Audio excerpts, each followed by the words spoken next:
got frustrated with the EU and announced that he was going to accelerate the process because he didn't think they were negotiating fast enough. So he reset the date for the EU to June 1 and reset the tariffs to 50%, which was higher than what he had initially proposed.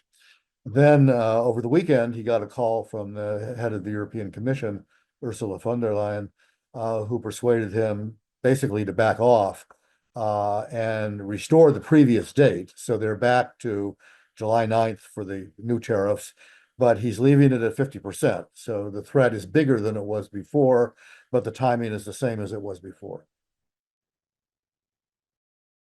You're right, it's kind of a yo-yo policy. You know, tariffs are on, they're off, they're up, they're down, they're large, they're small, there are exemptions, there are no exemptions. Every few days, there's a new thing. So it's very hard to predict.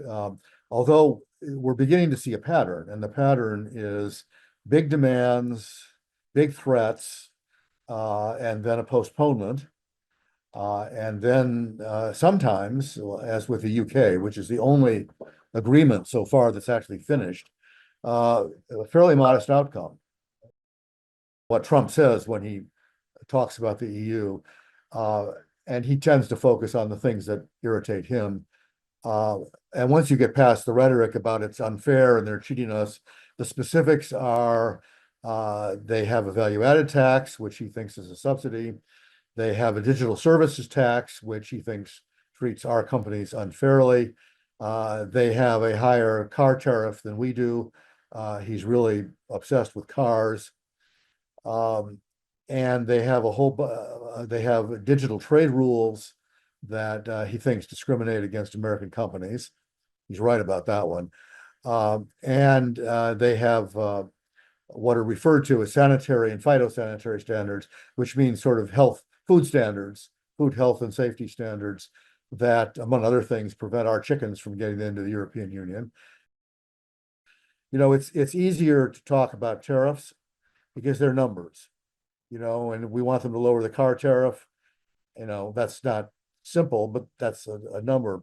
When you get into health and safety and rules and environmental rules, you're talking about the way countries organize their economies and their societies. You know, we think it's protection, they think it's health, you know, and telling them you need to take our chickens is telling them they need to lower their safety standards. And that's a much bigger ask. And there's a much bigger political cost in Europe if they agree to that. So it's going to be a hard negotiation.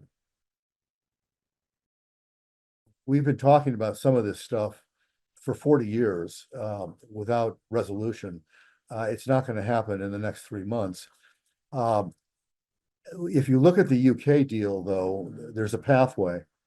That was, by my estimation, 20% tangible concessions and 80% aspirational.